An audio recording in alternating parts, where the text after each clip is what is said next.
Good evening, my friends. Hope you're doing well. Friday night live with Stefan Molyneux from Free Domain. Come on, baby, join me in Nashville.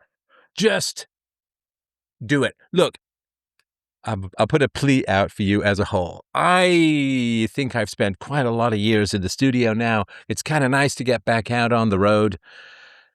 That really has to do with you, right? You know the economics of how this works. If you want me to be out on the road, meeting with people and doing live events, which I love to do, you're going to have to buy some tickets. Because if having me on the marquee doesn't move ticket sales, I'm going to be left to rot in my studio. Let's just be frank. I know how the economy works, and that's just a fact. So, even if you can't make it, you can always buy a ticket. WordWarDebate.com. I will be doing a bunch of meet and greets. We are going to set up a meet and greet just for Free Domain listeners, a meetup, and we're going to chat and hold hands, sing Kumbaya. I'm going to teach you scalp massages, and we're going to check each other's prostate. Are you prostate? It's going to be prostate checks there as a whole. So wordwardebate.com. That is going to be happening. And also, that's right, I'm going to be in Vegas in November. I will keep you, I think it's going to be November the 18th. I will keep you more up to date about that. But we're going to Vegas, baby. I'm taking a gamble on public appearances. I'm just kidding. So wordwardebate.com, use the promo code STEFAN, 10% off. It's well worth it. And look, even if you can't make it, and donate to me, donate to them. In this case, donate to them. Even if you can't make it, just buy a ticket. Just buy a ticket or donate to them or something like that. But show the world that you care about philosophy. And yes, that's right. I'm going to put myself as I am philosophy, the same way that Fauci is science. No, I think I'm the best working and practicing philosopher in the world at the moment and have been for quite some time. I aim to be the GOAT, the greatest of all time. And that has something to do with you and your support of what it is that I do. So, if you didn't happen to follow me into the wilderness, which is one website over, during my deplatforming, well, the redemption arc has arrived for you. The redemption arc is buy a ticket to see me when I'm going to be public. Buy a ticket and donate it to someone in the Nashville area. Just go to wordwardebate.com. September 12th is when I'm debating. I'll be there from the 11th to the 13th inclusive, and we can hang out and chat and hug, laugh, cry, feel like a kid again. Do what we should do, which is meet up more often. So there you go. People who want meetups, people who want to meet me, who want to meet my family and all of that. My daughter is very eager to come and to meet everyone. She loves the audience. My wife is going to be there. It's going to be a lot of fun. So I hope that you will be able to join it. Call.freedomain.com. Also set up call-in shows. It's strangely quiet this summer. Nothing, it's true. It's true in life, man. Nothing ever goes all right at the same time. It's like, hey, I've got some speaking engagements. Yay! I don't have any call-in shows. Not so yay. So if you can go to call.freedomain.com, set up some call-in shows, I would be thrilled. Or, if you found the call-in shows to be a little boring and repetitive lately, just let me know and I'll work to change all of that. So I hope that you will get all of that going on. All right. Oh, sorry. Thank you for reminding me about the X space. My apologies for the X space of the 10,000 things I need to do. I had to turn on the camera. Sorry about that. X space is on now. My apologies. Sorry, forgot to turn on the microphone. There's like 12. There's like this. So many things to do to get things up and running. So good. We're back on X. Thank you very, very much. I appreciate. So let's get to your comments and let's see what we got to say. Steph, thanks again for all you do and welcome back. I hope you further continue reaching the general NPC masses with your return to YouTube. I appreciate that. Thank you very much. Somebody says, I spent 6 weeks in Ukraine with my boyfriend back in 2012 and have old friends who voluntarily went to fight in the war. Just tragic. I don't even know if they are still alive. Probably not, or at least not in one piece, either physically or mentally. Yeah, I mean, if you ever want to just have a heartbreaking look at the absolute absence of the patriarchy, just go and look at these poor, poor men being dragged out of their homes, being dragged off the streets and thrown into the human white male Christian disassembly shredder of this absolutely evil and absolutely unnecessary conflict. Absolutely. All right, let me just, we love you, Steph. Thank you very much. I wish you guys were debating peaceful parenting and getting rid of the state stuff you guys probably mostly agree on. I'm going to try and make it any way you demand. Well, no hate to Monsieur J. Dyer. He's in dire circumstances, but I listened to one of his lectures. I fight very hard to make sure that the first quarter or third of what I produce has value, because, there's this, if it's a 30-minute video, the first 10 minutes have no value. And he was like, it's a novel proof for the existence of God. And it turns out to be complex mathematical formulas that weren't available to be explored until you had high-speed computing power. So because mathematics, as he claims, is discovered, not invented, somebody had to put it there, ergo God.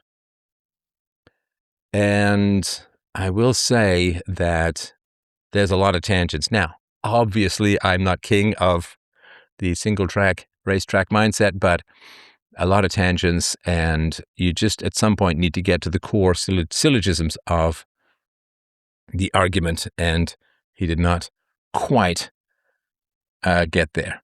So I think it will be, I promise it's going to be a fantastic debate. I promise the fire, wit. It's going to be one of these Queen at Live Aid. Were you there for this? I am going to oversell. Actually, I'm never going to oversell. I'm just going to sell it as it is. That I am chomping at the bit and have been waiting to get out in public for 6 years. So I am looking forward to it, and you should absolutely be there. We need Stefan in the wild. Yeah, well, you've got to make it economically worthwhile for people to book me. And I can only do so much. I can only tell you it's going to be a great debate. I can only take the time off and make the trip and prepare as I will exhaustively. I can do all of that, but y'all are going to have to make it worthwhile for people to bring me on. So, all right. I want to go, but I'm kind of terrified to travel long distance with or without my son. Yeah. All right. Summit is busy. He was at the beach all day wrangling a bunch of 6-year-old boys. Only 2 injuries. Hey, that's pretty good for boys of any age, let alone 6. Steph, where can I obtain one of your caps, the one you're wearing now? So shop.freedomain.com. Shop, sorry, singular. Shop.freedomain.com. I met your daughter last when she had a rubber snake in New Hampshire. Yes, that's right. That's right. She had a snake, and I remember we traveled like back in the day, pre-COVID, pre-deplatforming. Sometimes my family and I would travel for like a third of the year, going places, doing speeches, meeting people, and doing documentaries and so on. And when she was younger, she had a rubber snake. And I remember playing catch with her because, you keep kids entertained when they're young, obviously, right? And I remember playing catch with her with this rubber snake at an airport, and people just kind of freaking out because it really looked quite realistic, and it moved in a realistic manner. So it looked like I was tossing a live snake to a child. So, all right. Call-in shows have been good. I've been thinking of booking another one. My girlfriend just recently broke up with me, and I need guidance around dating. I would be happy to chat. Are we doing a call-in tonight? Yes, you can get me on X. And there are people who wisheth to chateth.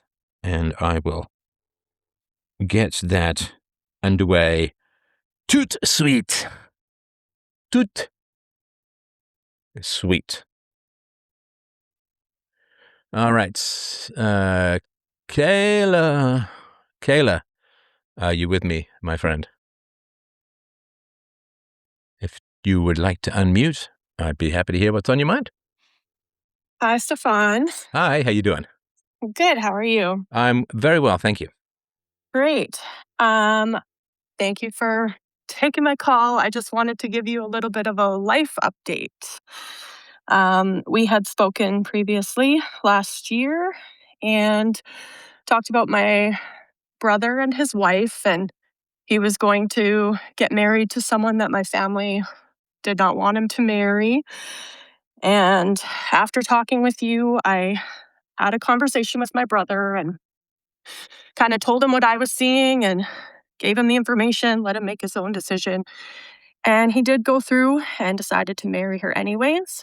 And after that, my husband and I, we have now 3 kids at the time too, but we decided to basically cut ties. And it was hard on my parents, but during that year, my brother had a lot go on in his life. Like one of his dogs killed one of their other dogs when she was on watch, and then he told me like, "Oh, I don't think I'm ever going to be able to have kids with her. I don't Okay, so trust sorry, hang her." on a sec. She was on watch, meaning his new wife? Yes, Okay. they had And sorry, 4 just dogs. remind me, and I guess the audience who wasn't around Yeah. last year, what were the red flags with her? She was doing OnlyFans. She was very controlling in their relationship. She was always talking negatively about our family. She was rude to my mother.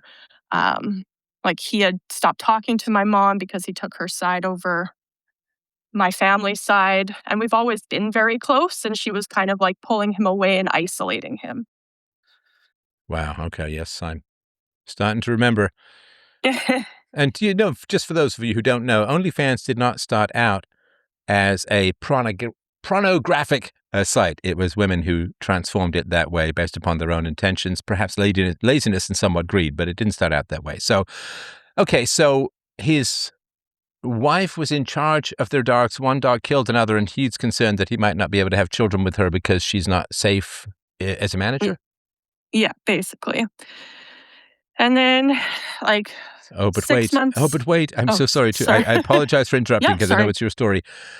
Go ahead. So tell me, if you don't mind, what happened Mhm. when you tried to put yourself between your brother and his semi-unholy lusts? Like, what happened when you're like, no, she's the wrong, she's bad? What happened with that? Oh, that conversation didn't really go anywhere. He really just shut down and he was like, "I don't have a problem with these things that you're bringing up. I think that she's the right girl for me. I've put in 3 years. I'm not gonna turn back now," kinda thing. And what hold do you think she had over him? Was it just because she's good looking or sexy or something else? Well, I wouldn't say so. I don't know. I think that she showed him a lot of, attention. I don't know. Like that would be my best way to say it.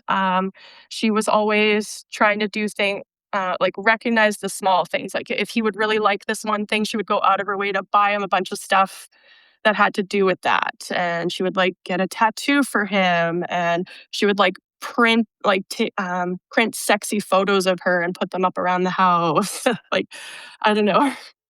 Oh, to keep him in a state of semi-delirious lust so he can't think with his big head. And of course, when we Yes. think OnlyFans, a lot of people think like the Sophie Rain, some sort of physically attractive. But of course, there are some turbo uggos on all of these kinds of sites that I guess some people have a certain fetish for. So you're saying she wasn't built like an hourglass with a model's face? No, she had double J boobs, which is a big Double thing for J. him. Yeah, I've I'm never frightened heard to of look that. that up, but I'm thinking that's not small. No, not at all. Okay, is he like a boob guy? Is that the fetish that he's got going on, and she just turboed that up? Yes. And are they real? Yes. Okay. Yeah. All right. All right. So he's got a good place to rest his TV dinner tray. Um, Okay, so then she's just got something that he's gaga for, and he lost his mind. And so then, boy, it's a shame if she's got enough breast meat to feed 3 African villages and he's not even having kids with her. Sorry, that's a misnomer. There's no relationship between Yeah, quality of milk and size of boobs. But so you tried, he disconnected, and then how long after that did they get married? I had the conversation with him in November, and then in April was their wedding. Okay, got it. She Yeah. must have tiny feet because Lord knows nothing grows in the shade. Okay, and then what happened? About 6 months into the marriage, he had kind of walked out and showed up at my parents' house and said that he was contemplating divorce. Just a bunch of reasons he gave was just like controlling behavior, her spending habits. She's just like buys so much stuff, and she doesn't cook, so they were always going out to eat. Oh, and she's got to Um, buy her bras from Mountain Equipment Co-op or some sort of tenting store, scaffolding. and then anytime he would try to hang out with his family, if she wasn't going, then she would kind of like be really cold when he would come back from hanging out with them and basically put us down and be super negative. Whenever she did get to come, she would like, I don't know, cause this big drama. Um, I'd be yelling at him and demeaning him in front of us. Well, not us because we didn't go, but what this is like from my parents, what they had like updated. And then she kind of like isolated him from people that he cared about. So old friends that he had, he no longer has relationships with because I don't know if it's true, but she kept saying like, "Oh, your friend came on to me and said because I do OnlyFans that I should show him my tits or something like Should. I mean, for that." $4.99, you can. What do you mean should? Okay. Yeah, Okay. I mean, and and sorry, to be fair, I mhm, mean, women who have secondary sexual characteristics that are easily fetishized by men, like big butt, big boobs, or whatever it is, right? mhm, They live in a very warped reality because a lot of times, especially given the prawn brains of men and women around them, they are sort of walking stimulants, and people just react to them in the flesh rather than in the heart, mind, and soul. So it is a very strange situation to have that as a whole. I don't know what the equivalent would be for men exactly. In the gay community, having a great butt matters a lot. But yeah, if you have, some big J-Lo butt, or you have big boobs or something like that, then you live a very sort of sexually distorted life. And I think that, and especially if you develop early, then there is, which I assume she would have to have started shortly after birth to end up with the Julius Irving times two. But I would say that if she developed early, then there's that distortionary element that's going on as well. So it's a tough life. I'm not trying to be overly sympathetic because she sounds pretty rough to be with, but it is a tough life when you have big giant secondary sexual characteristics that make men lose their minds a little. that's true. All right. So Um, so that was 6 months into the marriage, and of course she wants to separate him from his friends, I assume, because she's going slowly crazy and she doesn't want his friends to point that out. I would assume so, Or maybe not yes. even slowly, but okay, so what happened then? And the one other thing that he complained to me about was that she basically had cut him off sexually, which I thought was kind of crazy. But Hmm. he's like, "She has to have me massage her for like an hour and then maybe I'll get some." Huh. Well, I assume her lower back is killing her. Sorry, it's the last joke I'll make. Maybe. Maybe. So anyways, he left, or like he went back home, moved a bunch of his stuff and stayed at my uncle's for 2 weeks to just kind of have some space to figure his stuff out. And the whole time that he was there, she would like send him sexy photos and like tell him to come home so she could pleasure him or whatever. So he ended up moving back home, but they both started seeing counselors at that time. Mm. And then that was the last time I saw him, which would have been November, so about 6 months into the marriage. And then just in May, we had a camping trip And my brother was invited, but she wasn't because of the boundaries that we had established. And after the trip was done, he decided that he was tired of the way she was treating him, and also kind of realized that he didn't want to miss out on the family time being around his nieces and nephews, Mm. and also realized the possibility of never having children of his own was something that he didn't want. So he has officially announced he is getting divorced. All right. All right. Now, was the kid thing because she's older or just because of the dogs and things like that, which are obviously real concerns? Yeah, the dogs, the trust thing. She also has, I can't remember what it's called, that she has some sort of thing with her gut that makes like periods and potentially having birth like high risk Hmm. and painful. Okay. Okay. Wow. Wow. What a tale. And Yeah. this is to go out to both men and women. I'm sorry to hijack your convo, but this No, is just to go go for out to it. men and women as whole, but particularly to men. If you marry or get into a relationship with a woman primarily because you're sexually attracted to her, the sex will dry up. This is an absolute guarantee. The sex will dry up because the woman deep down resents you for only wanting her for her body, and therefore that resentment comes out in sexual withholding. So if you marry a woman, look, sexual attraction is great and all of that. There's nothing wrong with that. But if you marry a woman primarily because of sexual attraction and not based on the quality of her personality and her virtues, the sex will dry up. You will then be like a kid in a candy store with all the candy locked up, but you can still see it. And so it is a special form of torment. It's a hell that awaits those who are based on lust and not on virtue with a nice side helping of lust. So, okay, so he's intending to get divorced. Is he still living with her, or what's happening there? They have separated. He dropped her off at, I would assume, an apartment that she's going to rent this past weekend. And then he announced it to the family that they're getting separate or that they're separating. And how old is he? 28, Okay. 29, Is she roughly the same age, or? a couple of years younger. And do you know if she was still doing the OnlyFans over the course of the marriage? I'm not sure about that. Okay. I knew that she was still doing it up until the marriage, but as of then, we haven't really spoken much. Fingers crossed for solo content. Sorry, we don't need to get into this as a whole. Okay, so he's out, and what's his attitude about being out? Well, I called him the other night and he said that he's happy about it. He feels free again, and he's looking forward to, I guess, having his life back. It seems He's like he happy said. about it? What, did he make Yes. motorboat noises to the point where he got oxygen cut off to his brain? What does that mean? He's happy about it.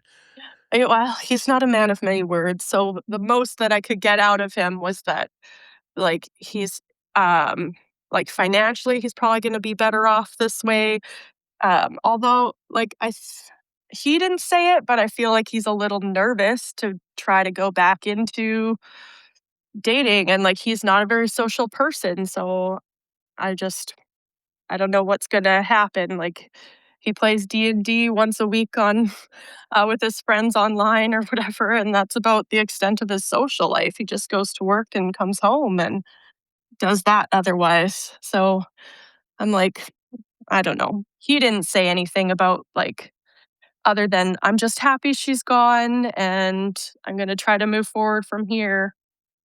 And I just I mean, the whole family is happy about it, that she's gone, but I just don't know what to say to him. I don't understand why you'd be happy about getting away from Miss Culty. Your boobs were on time, but you were 5 minutes late, soulless, decadent, Western destroying personality structure. Like, I mean, that he What? were warned. He was warned, and by I a know. wise woman such as yourself, and he didn't listen. Has there been any? Has he referenced at all that you said don't do it? Not yet, but I've only had, like, that 20, 30-minute conversation on the phone with him since he announced, and he didn't even technically announce it to me. He told my parents and then said, "Okay, you can tell everybody." Hmm. And so my mom told me, and then I asked my mom, like, and my dad, like, how do you feel about it? And they're like, we've had smiles on our faces all day. Right. Right. So let me ask you this. Sorry to sound Yeah, harsh. no problem.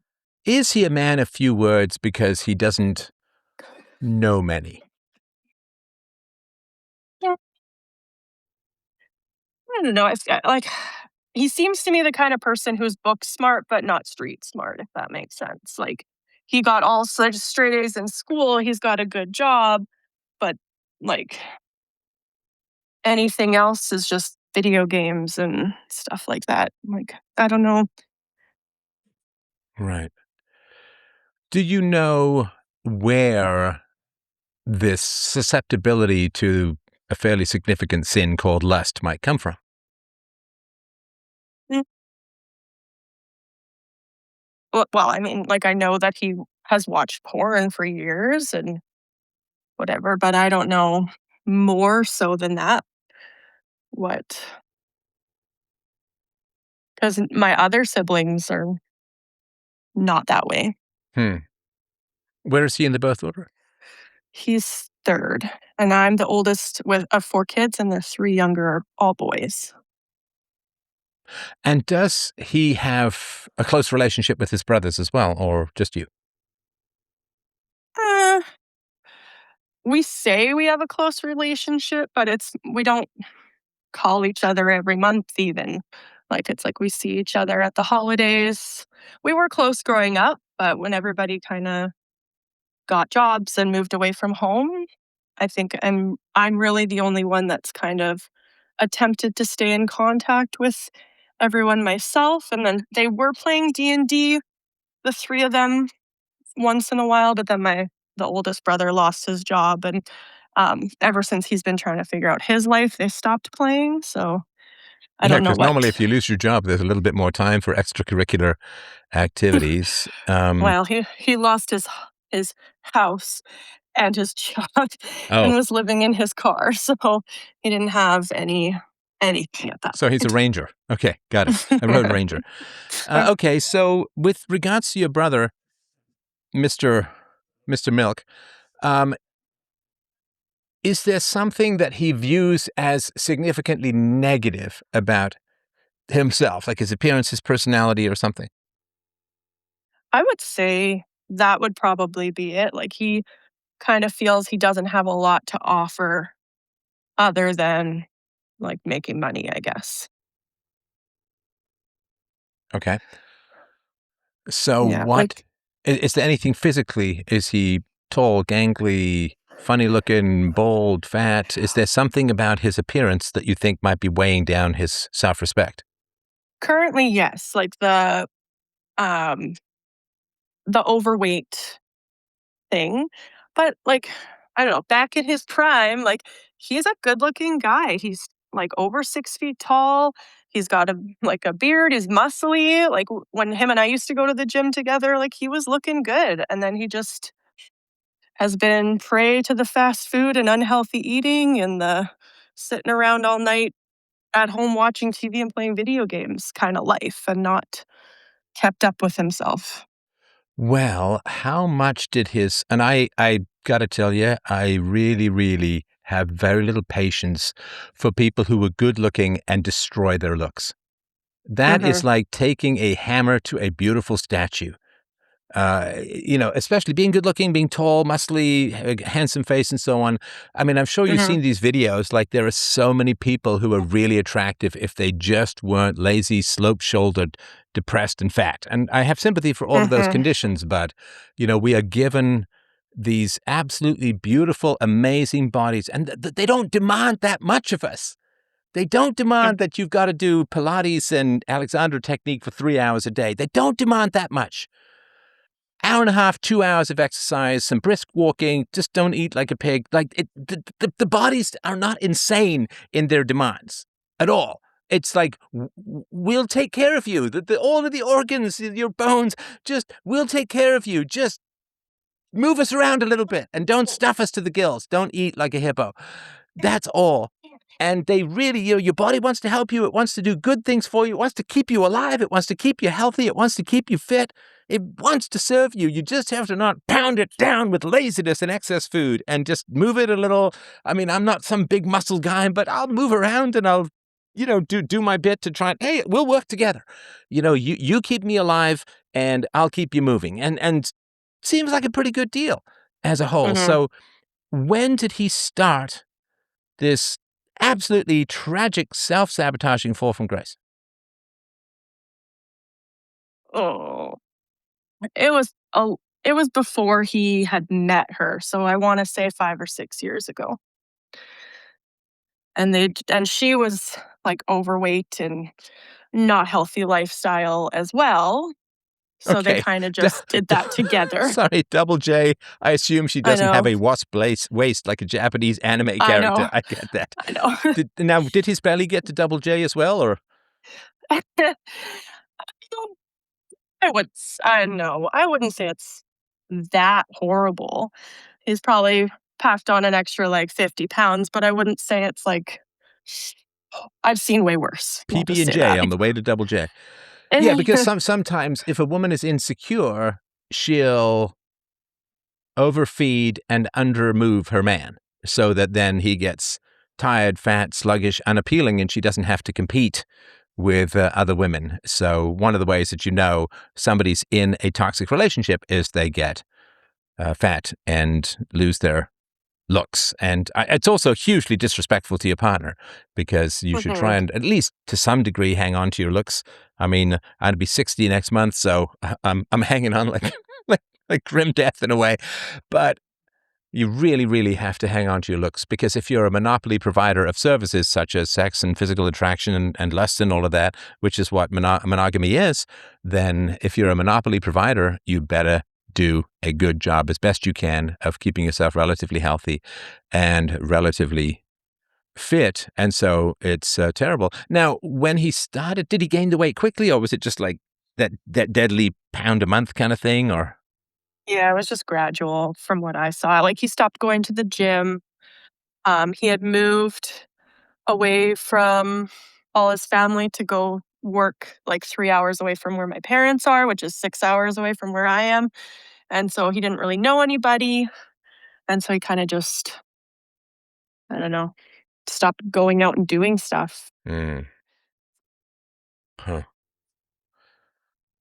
And was he nagged over this period of weight gain and inactivity, or Not that I saw. Both my parents are kinda overweight, so it was almost like he was just settling in. I did say to him, like, "Hey, you should start going to the gym. Maybe you'll meet somebody there," and, like, trying to initiate, like, "What about joining a sports league or something?" And he was just like, "Yeah, it's not really what I wanna do right now. I just wanna focus on starting my new job," and I don't know, he just had an excuse for everything. but in D&D, I bet you he's very active, like climb stuff and fights and all of that sort of stuff. It just doesn't Oh, translate. probably. No, I mean, I was heavier like, I don't know, 20, 25 years ago. I lost about 30 pounds and worked hard to keep it off and all of that. But I view people who are getting fat, it's like they're slowly sinking into quicksand. And it's hard to lose. It's hard to keep off. As you know, 95% of people who try to lose weight gain it all back, some more. The GLP drugs look like they're causing sudden onset blindness. And this terrifying thing called, I can't remember the name for it, but it's basically when your belly stops processing food and it just sits there and rots in your body. It's horrendous. And Gross.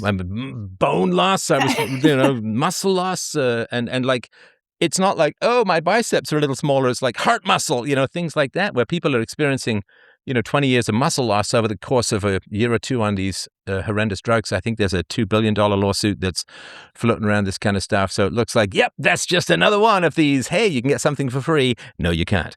So, yeah, it's just really, really important to do what you can to try and help people either lose weight or not gain weight and so on. But, and now is he at all, this often happens after people break up. They're like, oh, got to get in shape, got to lose the weight, got to, back on the market. Yeah. Well, I only just talked to him, like, what is it, Friday? I think I called him on Tuesday, so I'll give him a week, and then I'll kind of follow up and see what he's doing. Right. I mean, he'll need a chance to lick his wounds because you said that he was with the Mhm. girl, the woman, the triplets, for Uh-huh. 3 years, and then he was married for about a year. Is that right? Yeah. You know, a year is not a bad amount of time for someone to wake up. But then the big problem is going to be, he's got thrown from the horse, and he's got to make the best of it. Got to make the best of it. And Uh-huh. so he's been thrown from the horse, and then the question is, does he get back on it? Or does he say, I'm going to take my time, and then he just kind of drifts off into D&D land, gains more weight, and then, the real challenge is, can he circle back? Can he get back on the horse? I really hope so. Right, right. Yeah. And I'm so sorry, I've been asking you all of these questions. Is this a Mhm. report? Is this something I can help you with in particular? And I really do appreciate the update. Oh, no, I just, I wanted to as soon as my mom had told us, my husband was like, "Oh, you gotta call Stefan now and give him your update," but I just wanted to say thank you because, we really appreciate your advice, and we did, um, kinda stick to our boundary, and it was hard, my husband was very much like, "Nope, this is the thing," and I was like, "But what about this? What about this?" And I kept, um, going at him because 'cause I'm like, "It's hard, it's my family, we've been so, close growing up, and I don't wanna lose that." But also, I understand that our family that we've created is the most important one, so, it was just a hard time when, like, going through with that marriage and everything and having to cut them out, but in the long run, I think it's the most positive thing that we could have done, and we now have our 3 kids, and we get compliments all the time about our kids and how well we're doing as parents, and, everyone's like, "Well, what do you do?" And I'm like, "Well, I listen to Stefan Molyneux, and here's his peaceful parenting thing," and, I give you a lot of props on, our parenting, and, um, yeah, I just wanted to say thank you for everything.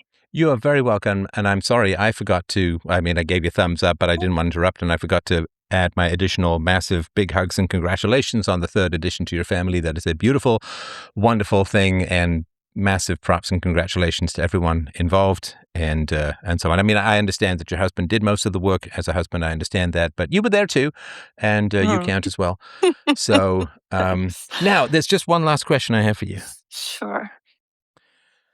Are you a better person than me? Now, I will say it's not actually that hard to be a better person than me in many situations. Here's one of them.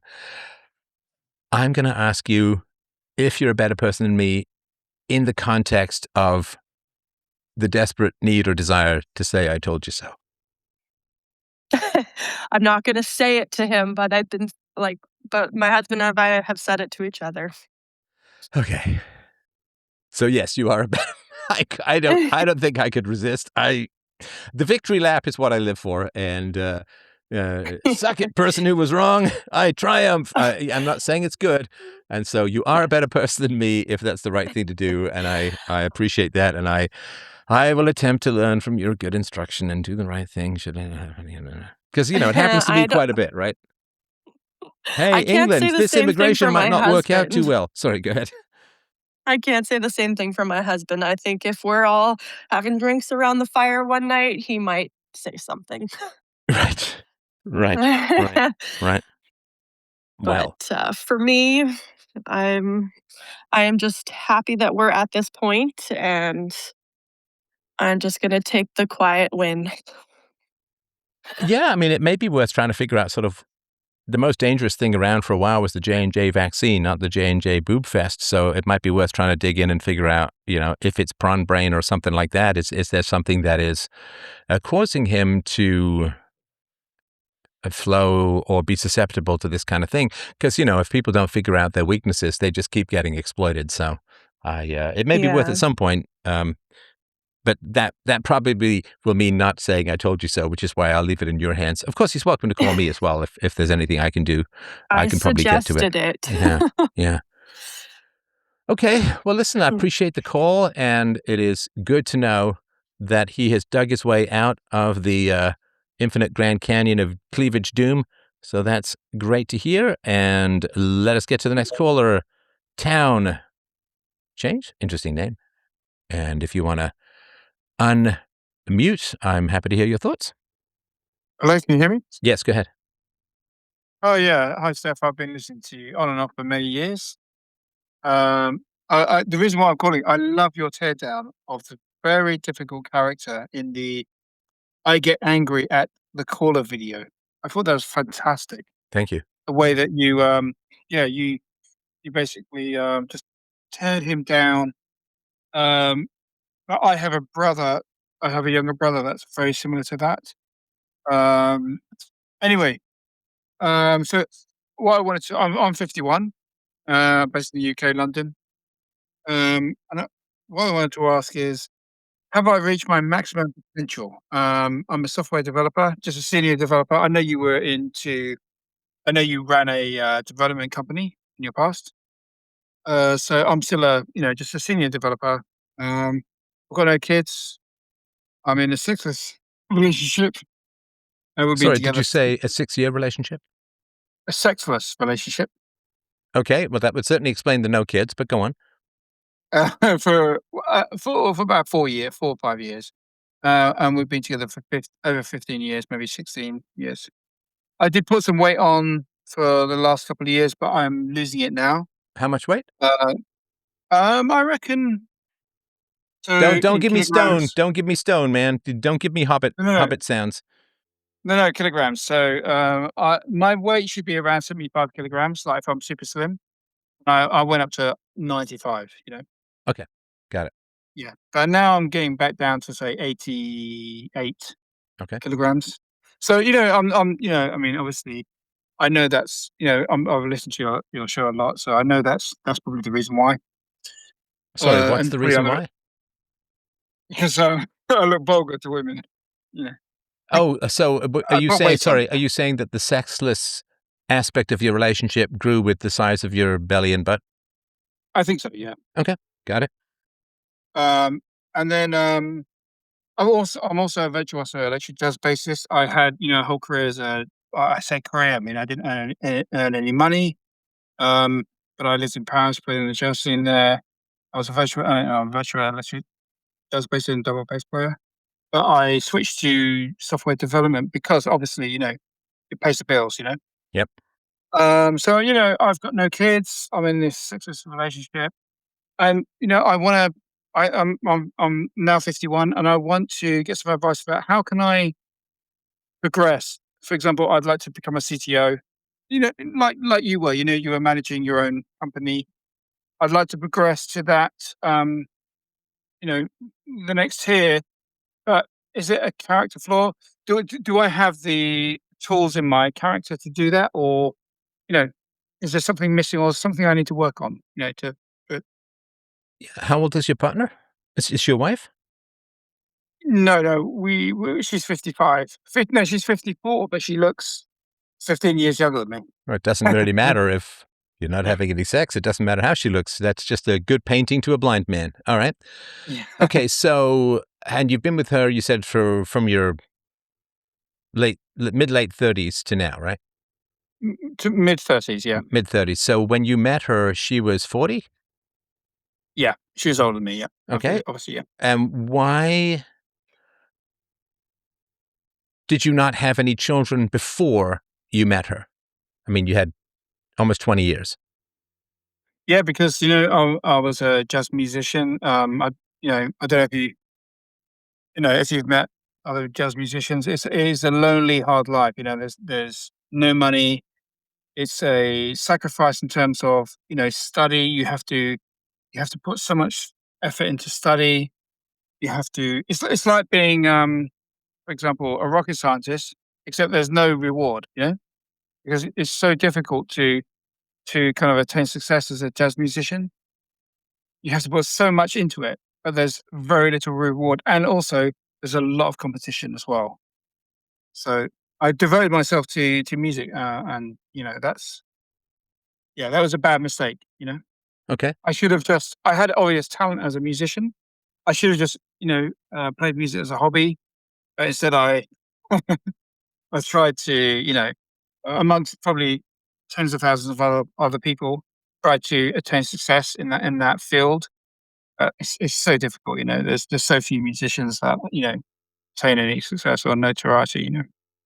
If you ever want to listen to my favorite bassist, just in case, I know it's not maybe he's not really a jazz bassist, but Pino Palladino. I don't know if you've Oh, ever heard of of him. course, yeah. That guy Paul is Young, like, yeah, he's a Welsh bassist. That guy is like staggeringly fantastic. He yeah, plays absolutely. Fretless, yeah, he used to play a fretless. fretless 79 Music Man Stingray bass You and know your bass, yeah, yeah, great. a Boss Octave pedal OC2, and he is just he's worked with like the Who, Gary Newman. Obviously, he did the intro, which to me has always been fantastic, to Paul Young's hit cover of like "Wherever I Lay My Hat, That's My Home." There's a live version of that where he really just lets rip, and he is just staggeringly good. So I'm sorry to just wanted to mention that, I know Paul McCartney's supposed to be a great bassist and so on. People don't really understand that bassists can be absolutely staggeringly good because they are the sort of foundation of the rhythm section. And yeah, Pino Palladino, if you ever get to hear that guy do his bass, it is a thing of beauty. So anyway, sorry, go ahead. No, absolute legend. 100% agree with you. Yeah, Yeah. yeah. Okay.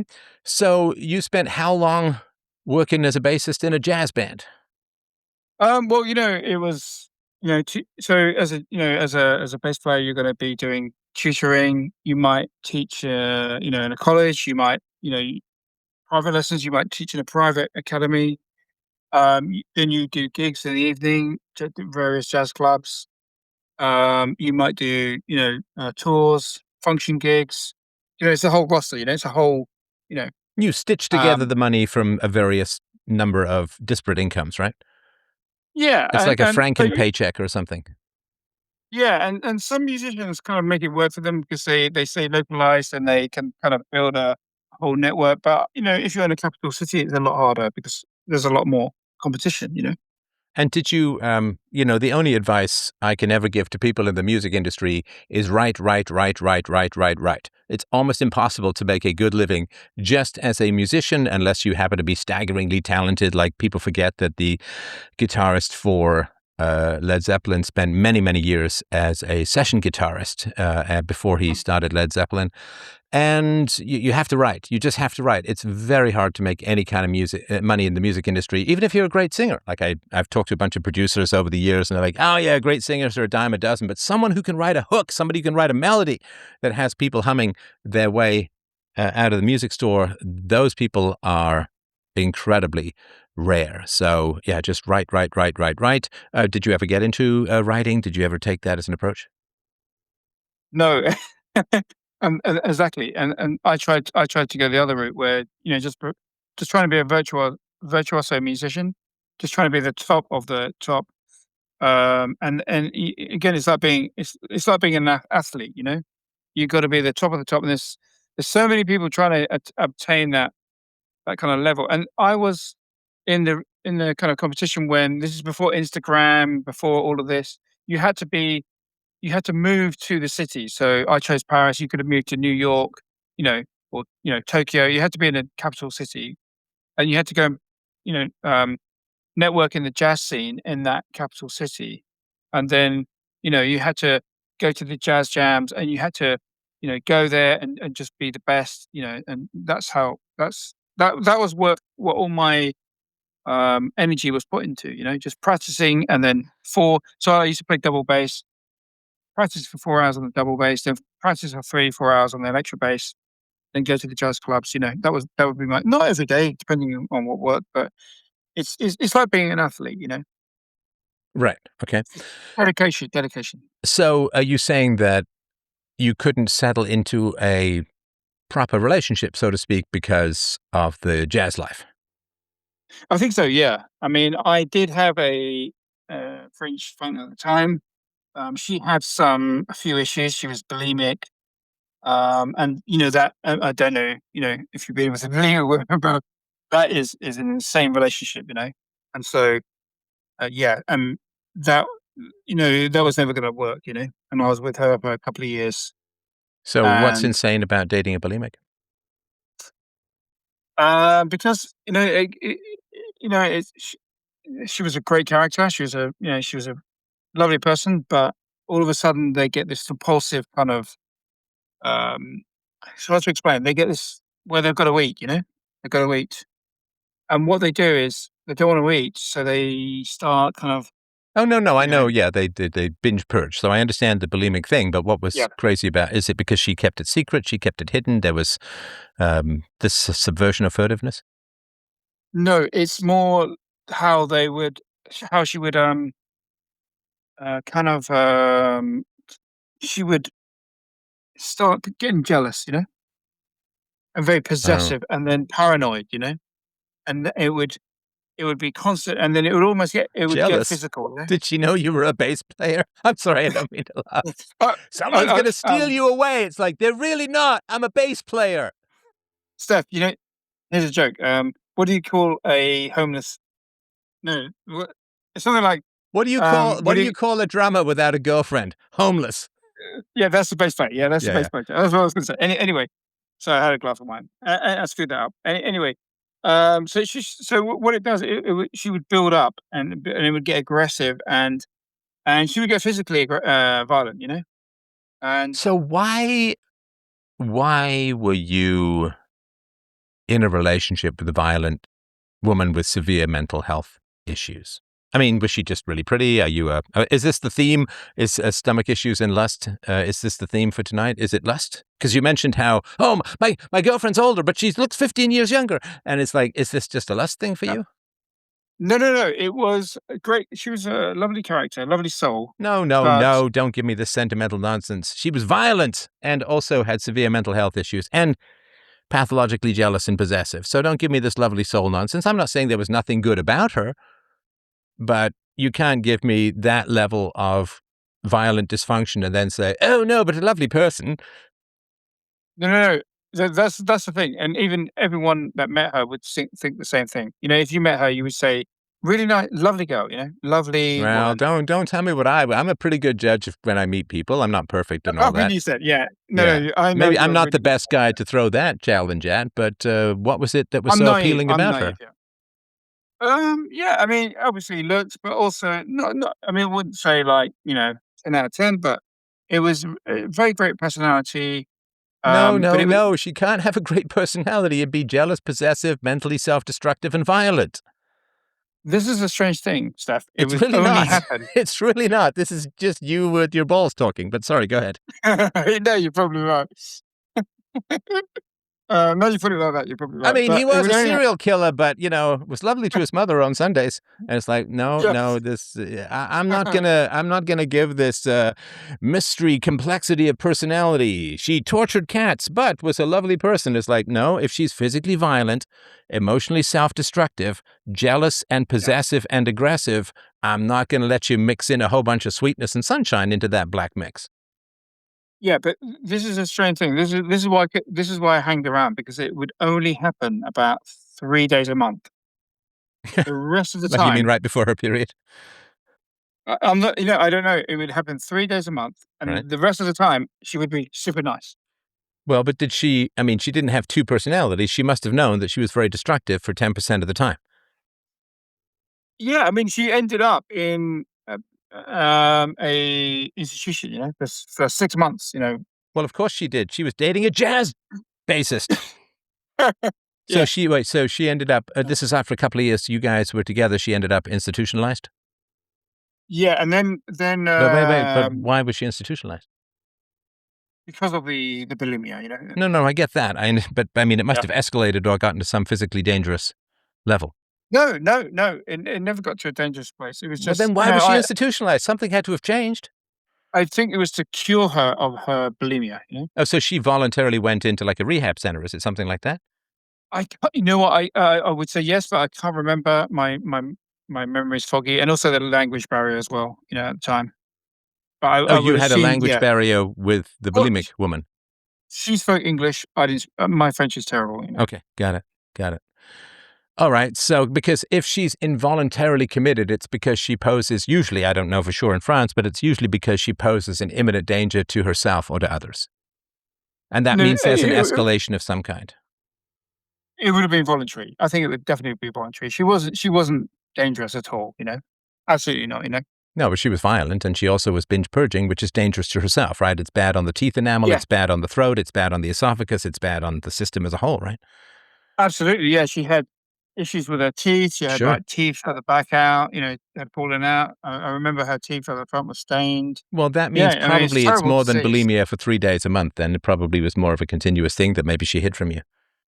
Yeah. No, no, it was a really bad thing, and it was to do with her father. Her father left her when her father. This is what I just summarized.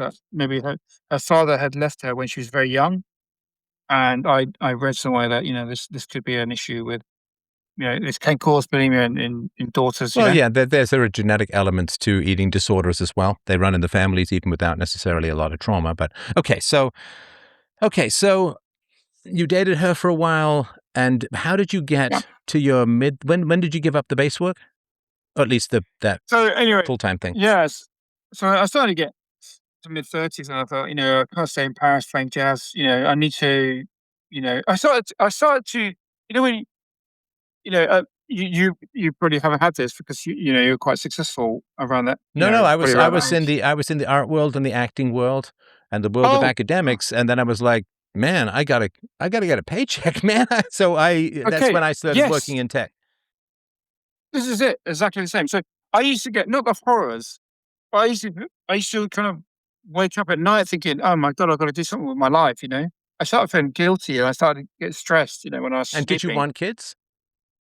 Well, I just thought I need to be what's the word? Like everybody else, have Well, you need to kids, be have a responsible house. and you need to be able to Yeah. build something. Yeah, exactly. Yeah. And I Okay, started to so get did you want stressed about that. kids? I don't know. I don't know. And did you have any family members or friends who tried to bring you up short from this sort of skidding towards the edge of the jazz cliff where you just fall forever? No, absolutely not. No. So your parents didn't care, siblings, friends, nobody cared. They're just like, yeah, go do your bum bum bum My thing. f- my parents were doing their own thing. They split up. They were kind of surviving. All my other family were musicians as well. They were Well, were cursed. they more or less successful? Um, the same, but all very talented. We're all very talented, but not successful. Okay, got it. Yeah, to be the real Um, talent is the writing, but whatever, right? Okay, so then in your mid 30s, you say, I got to have a life with some kind of future, some kind of foundation. And listen, you assume you started learning bass as a teenager, so you put a good 20 years into yeah. it, so nobody can say you just gave up too soon, right? No, no, I did. Yeah, I put 20 years, and I really grafted. Yep, Became a virtuoso, double bass, electric bass. I sure. did a music BA. Oh, wow. Yeah, so you really committed, and, good for you for knowing when to pull out. I was like, Yeah, oh gosh, maybe 27, 28, and I'd been in the art world and the academic world for 7 or 8 years, and I was like, well, I'm not sure where this is going to go, but I'm going to need a paycheck. I'm going to need some kind of regular life because I really wanted to have a family. Okay, so mid yeah. 30s, you decided to settle down, and I still don't know whether you did or didn't want children. So I came back to London, and I would have been open to it. If it was basically, you know what it is. If you meet the right woman, I think you're going to want children. Well, that's a bit Maybe. passive for me. So, because the type of woman you're going to meet is different if you want children. The type of woman you're going to be interested in and that you're going to pursue is going to be different whether you want children or not, or at least in some particular kind of time frame. So, sort of, I became very intentional in my early 30s about having a family, having kids, and that just really did configure who I was um, working towards, who I was going to be interested in. Because if there was some woman, she was still younger and in a chaos state, didn't know what she wanted or didn't want kids, right? I'm like, no, no, no, I want kids. So it's not just like, well, you meet the right person and that determines whether you have kids or not. The intentionality has a lot to do with who you end up with. Yes, and you know what? Here's another thing I just thought of as well. Is I had this thing where I thought, music's never going to pay. It's not a great trade. In terms of like earning a living. So I always thought, well, I can't think about family because until I have a trade that earns, decent money, I can't even go there, you know? But That your was my family, thought. you said they're all musicians. They all had kids, otherwise you wouldn't be here, right? No, my siblings, but not my parents. So my parents were, kind of working class. They weren't musicians. I'm Okay. talking about my brothers. Okay, you all got hit with the curse. All right. Yeah, Okay, exactly. so Yeah, then you're in your mid-30s, and then you meet your girlfriend who's 40-ish, and that pretty much determines that you're not going to have kids, because if you start dating a woman when she's 40, you're not having kids. yeah, exactly. And she had 2 kids as well. Oh, she had 2 kids. Yeah, exactly.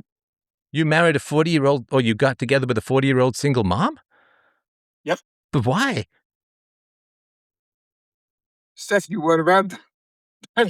No, but still, I mean, that's picking up another man's saved game, right?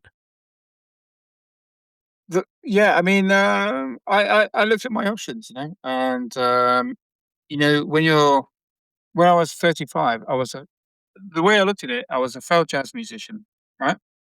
Failed jazz bass player. I was actually working in a pub at the time, so my confidence level was zero. You Well, know, hang on. Were you mean you weren't overweight back then? no, I And was I was very slim. I assume as a performer, I know that you're not exactly the front man, but they spin the bass, they do the performance and all of that. They shake their tushies. And so you had some charisma, you had some social skills because you work in a band and you need to be like at one with the jazz brain with the other members. So you've got to be in sync. So there's a lot of social skills and communication, even nonverbal. So you had some stuff going for you. And was it that she had money or something else? No, no, but she had a fantastic personality. I will say that she did. And Okay, you know you what? have no credibility with me about that, right? Yeah, yeah. Just like the but bulimic, violent girl, she had a great personality. but in actual fact, we got together, and she gave me the confidence because she had a lot of successful friends. So I was working in a pub. All my friends were kind of like street urchins, or like we're talking about really bottom of the barrel people. Like bum jobs. You know, and then she was different. So she had a lot of successful friends, and she gave me the confidence to think, yeah, I can actually do stuff. And that's how I transitioned into becoming a Okay, successful software and developer. how much were her looks part of the factor? I'd say it was 50-50. I'd say 50% personality, charisma, amazing charisma, personality, and then 50%. Yeah. Okay, and she obviously didn't try to have any more kids. How old were her kids when you got together with her? About 10 years old. Yeah. Okay, and how did that work out for you? It was pretty smooth because, the ex was still around, um, and I was more of I was mainly just in kind of floating on the relationship level. And it Okay, was, so and I was, I mean, sorry, the kids respected you and ended up yeah, calling you yeah, very, dad and very, stuff like that.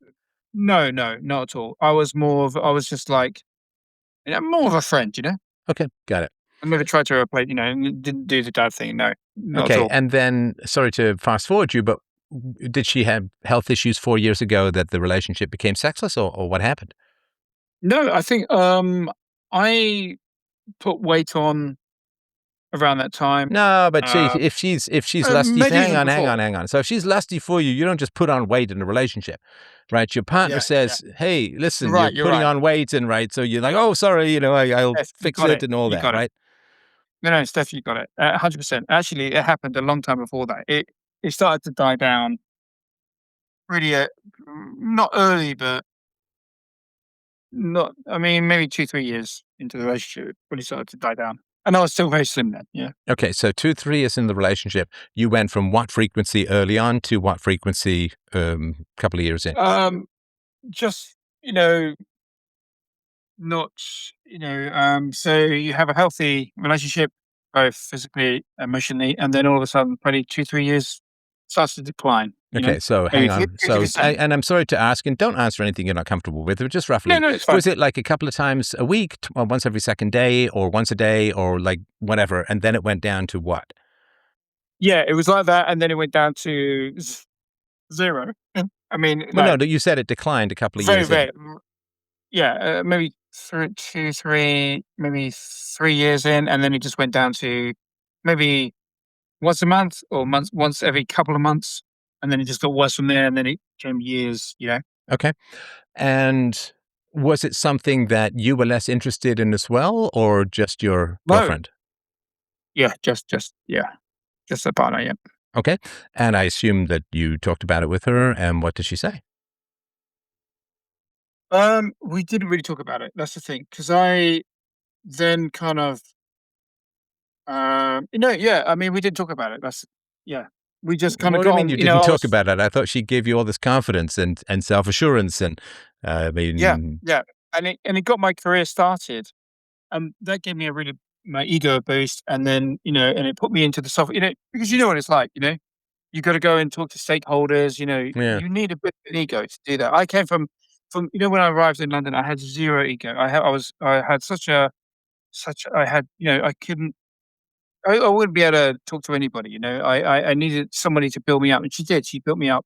Okay, so why didn't you talk to her about the foundational aspect of your relationship? Because romantic relationships are founded on sexuality. 100%. Because that's the one thing that you can't do outside of you can have friends, you can go to other dinner parties, you can join another jazz band if you want, but you can't have sex with anyone else. So the definition of a romantic relationship is sexuality. And she just rug pulled you from that. And why not talk to her? And I know this sounds like a nag, like, how? I'm just genuinely curious. Like, why wouldn't you talk about that with her? You know what? You've hit the nail on the head there, and I think that's my fault. Is I don't. I kind of lack the awareness to be able to kind of pick up on that. No, no, no. Sorry to be annoying. I apologize. I really do. You certainly were aware that you weren't getting your leg up more than a couple of Yeah. times a year. So that you were aware of. And also, you're probably aware that if you have a problem in a relationship, are you supposed to talk about it? Yeah, but I didn't. That's the I thing. know, but I'm asking why. I'm genuine curious. I don't Like, know. why? I'd like to know. You do know Yeah. why. You absolutely know why. Don't try this stuff with me, brother. Why didn't you bring it up with her? um. Yeah. Yeah. Just don't know. I mean, there wasn't any issues. There wasn't any. No, there is an issue, There which is an is issue. Yeah. Can we get to the bottom of it? Yeah. How do we get to the bottom of that? okay. So the reason that you Like, didn't bring it up is because you're scared. That's why we don't bring things up with people, right? yeah. Because you're scared. I agree. Okay, I am so scared. you're Yeah. scared of I her. am, yeah.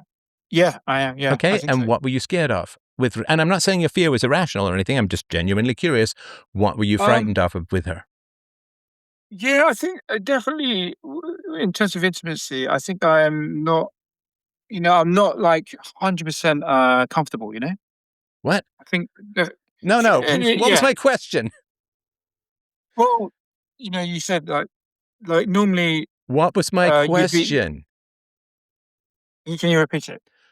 What were you scared of with her? I think I think being honest. By definition, yes. So, what were you scared of about being honest? Why were you not honest with her? Well, I was scared of being honest. I get that. I'm with you. Let's Yeah. get to the next part, Yes. which is what were you scared of? Um. I think I just maybe the confidence, No, maybe the you were confidence in. scared. I'll help you out because the British Yeah. Please help me out. the British stuttering is going to drive me a little crazy. You're going full on Hugh whatever his name is. Anyway, so Hugh You Grant. grant or something. Yeah, yeah. So what we're afraid of in relationships, always the same. Yeah. And I apologize if it's not the same with you. Tell me if it's not, of course, right? But in general, what we're scared of in relationships is we say, I'm not happy with this. And what's the worst thing we can hear back?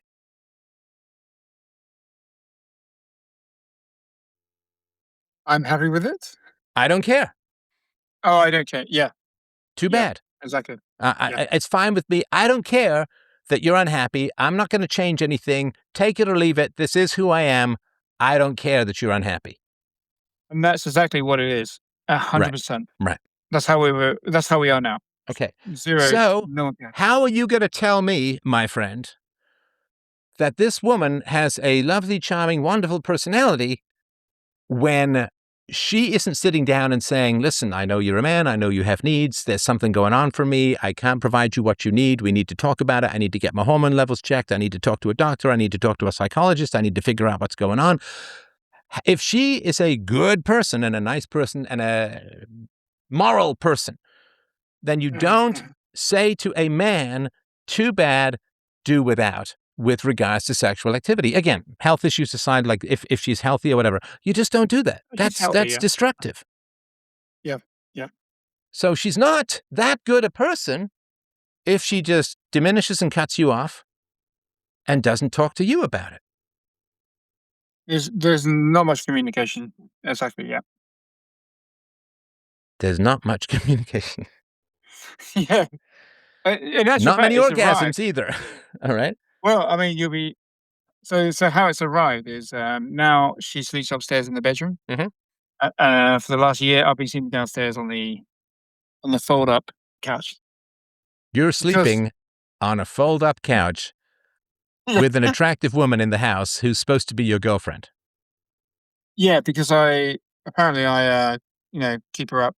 I wake her up at night with my snoring, and then she doesn't get a good night's sleep and stuff like that, you know? Well, and also she doesn't want you in the bed for fear that you might reach for her.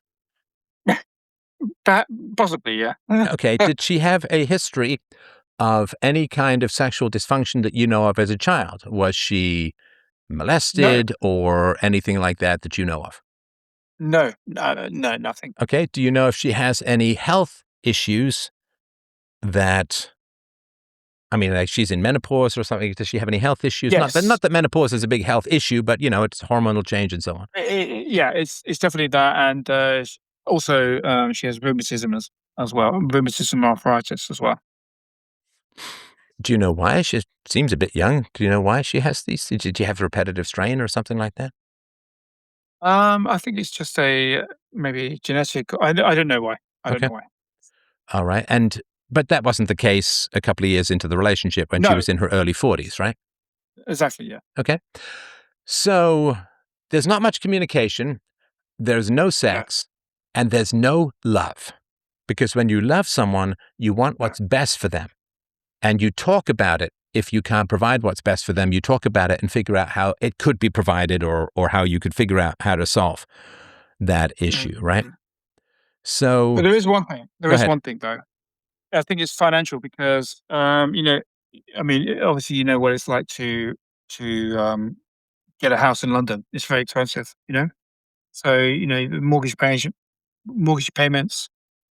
Luckily, I have a good job. I have a good career. So, You don't stuff have like a stuff like that. house. You sleep on a fucking cot. You might as well be in the army. But maybe oh, this is another thing.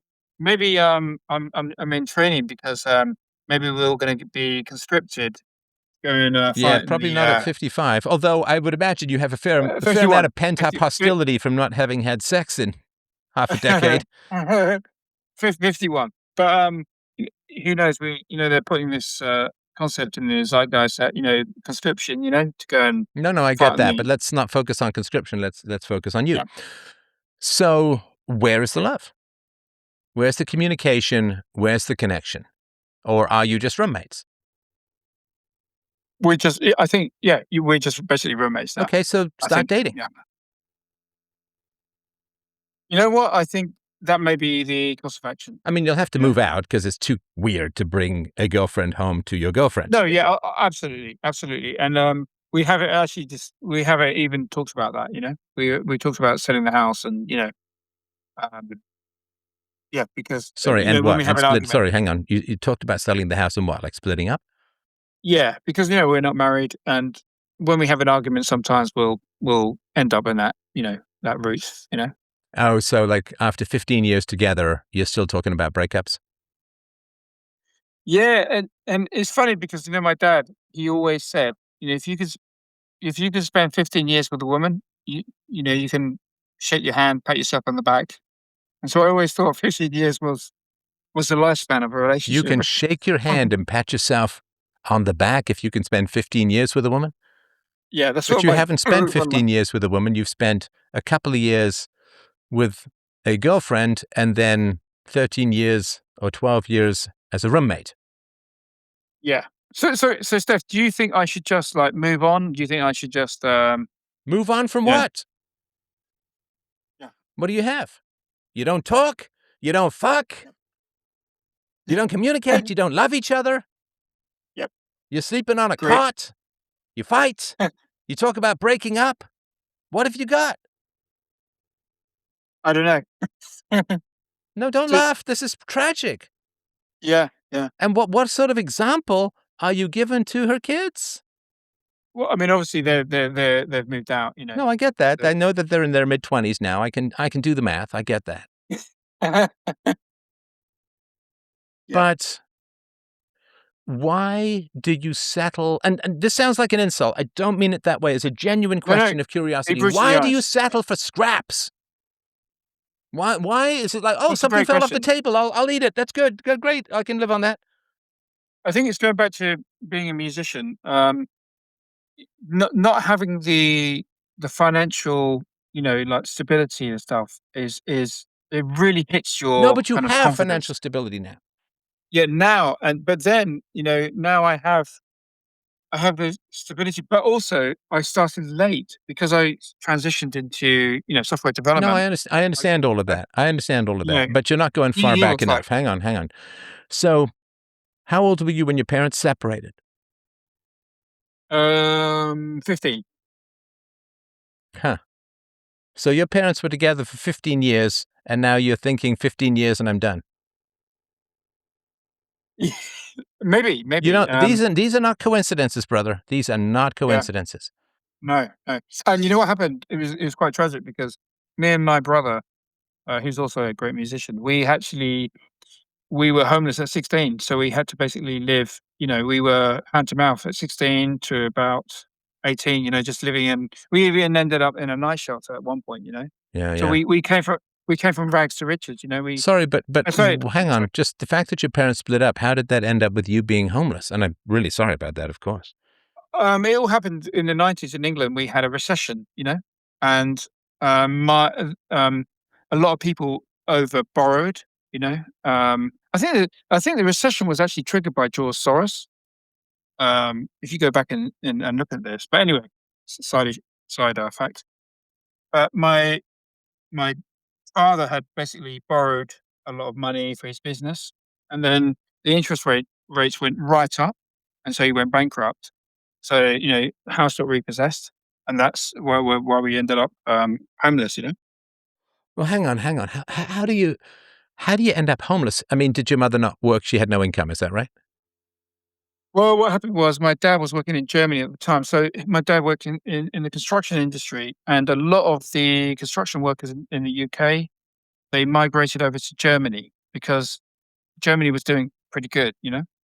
England was doing terribly. So my parents both ended up in Germany, even though they were having a bit of difficulty with their relationship. But me and my brother, we remained in the UK, Sorry, and hang on. yeah. Why did you remain in the UK when your parents went to Germany when you were like 15?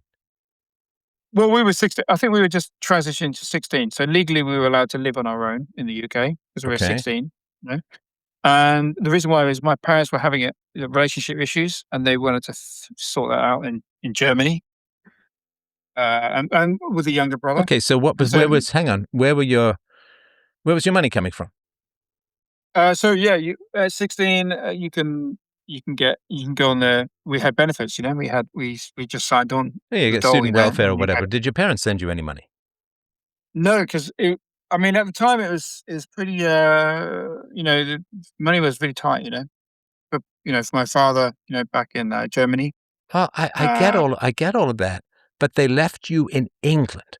They had to give you I mean, I don't know legally, but I guess you were independent or whatever, but morally, you yeah. can't just not give money to your children.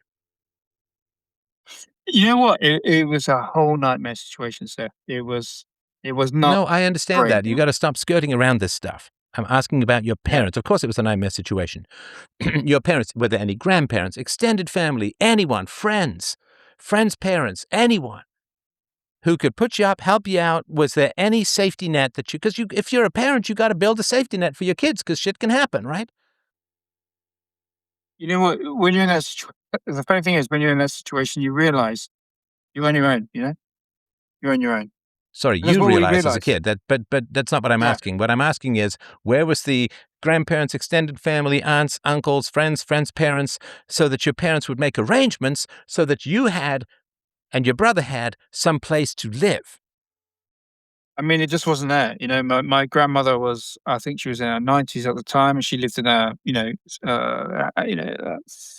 special housing, for old people. Okay, so Uh, she could have. we just didn't. So your parents I absolutely abandoned you to the fucking streets. I mean, they knew that. I'll say one thing. Me and my brother were very resourceful. We'd always I been don't very care about your resourceful. resourcefulness. Is it an unfair statement to say that your parents fucked off to Germany and abandoned you to the streets? I would say 50%, because also they knew that we would get benefits, and the state would help us out. Okay. They knew that. But They they knew were that. wrong because you ended up in a DOS house. You ended up, Yeah. right? So, I they mean, were wrong. we had to rough it. We had to rough it for a period, and then we got, Okay, so we your got onto social parents were welfare. wrong. Were they not in contact with you? I mean, this is the 90s. There's email, there's phone calls, right? Were they not in contact with you to find out if you were I alive? mean, email was probably. I mean, back then, email Okay, phone was calls. very, Let's very just say good. phone calls. Not really. No, I mean, Okay, they so had your their own parents experience. fucked off and abandoned you to the streets. How am I wrong about this? If it's 50% No, wrong, yeah, maybe, yeah, maybe, yeah, okay, don't laugh. This is horrifying. yeah. Can you, when your stepchildren were 15, could you imagine fucking off to Germany and leaving them in the tended care of whatever might happen? I mean, I hope not. Okay, why I don't know why you keep laughing about this. It's very strange. This is terrible. This is an I absolute mean, abandonment of even the basics of parental responsibility. You guys could have been trafficked, killed, taken in by migrant gangs, and I mean, this is just appalling. Like, this is the kind of stuff that gets people's kidneys removed and they get thrown in the Thames. yeah, and no, I totally agree with you. But the whole stress. I mean, my parents both had strokes around this period as well. They both. The funny thing is, they both lost sight, and my dad lost sight in one eye, and my mum also lost sight in one eye. It was so stressful, this Oh, so were period. they were disabled? No, they weren't disabled, but they had strokes. Only they only affected their eye. Both of them had the same thing. They both had high blood pressure, and Were they? it Oh, was sorry. Were they overweight? Did they not take care of their health? no, no. It's just the stress of losing, being the house being repossessed. They were, the thing is, in that situation. I mean, I do have a bit of psychology around this. Is that because I suffer a bit from stress. It's a horrible thing having stress, it clouds your decision making a bit, and I can understand that they were, in a real situation. So we just had to make the best of. I mean, the whole No, you country was in didn't. a. No, no, no, no, no, no. Come on, you didn't. You didn't. You didn't just have to, like it was just like inevitable, like the summer goes to fall, goes to winter, goes to spring. It's not inevitable. Obviously, it's tough that your parents had stress, of course, but if they're very sensitive to stress, they should try and do their best to make sure that their children don't experience the stress of having to live on the streets. Yeah, yeah, You can't just say, I'm stressed as a parent and give up on parenting. yeah, sure. No, that's not a thing. You can't do that. You have to make sure your children are okay. And again, we can come up with whatever excuses, the stroke and blah, blah, blah. But as a child, as a 15-year-old, and of course, all of the stuff that led up to it, right? How old were you when your parents went to Germany? 16. Okay, 16, sorry. So, I mean, the whole thing started around 15, and then 16, okay. because And there was a transition. how long were they having conflict in the relationship I mean, there's always a little bit here and there, but some significant conflict. How long were they having that before you were 15 and 16? I'd say the whole thing. I mean, it went on because they were still together probably until I was about 17, I think. So it's probably about 4 years, maybe on and off, Okay. because they were living in different countries. Because my father was based in Germany, Wait, your and parents were living in different countries from how old were you when that happened? so that would have been. I miss. I don't want to make anything up, but it Just was roughly. around. I mean, it's probably been around maybe 14, 15. My dad would have gone to Germany. All the construction workers went to Germany from England, because there was just no work in England at the time, Yeah. and it would have been for a couple of years. And he was over there for, over 10 years, So it was around that period. Okay, I'm a little lost Oh, here. How old were you? You said it was a year or two and then 10 years. I think 10 years I, before they. I, I would say 15. I was about 15, I think, when he went, but No, I might that maybe can't be the 14. case. No, that can't be the case. Not if it Yeah. was 10 years before he split up with your mother? No, no, no, no. So he split up with my mum around the time I was around 17 or 18. Okay. Yeah. But they were still together, but they were living because my dad was living in Germany. Okay, My so he my moved to mother was Germany when you were here. 15. I think so, yeah, around the Okay, time, got yeah. it. And before that, how were they getting along? Yeah, they were getting on, it was a classic, family, classic English, well, Western family. Well, no, they're kind of unusual. That's not super classic. No, it's not common to just move to another country when your children are 16 and hope the government's going to take care of them just fine and not even really be in contact with them. You understand, that's not normal. That's not common. That's weird. That's highly Yeah. screwed up.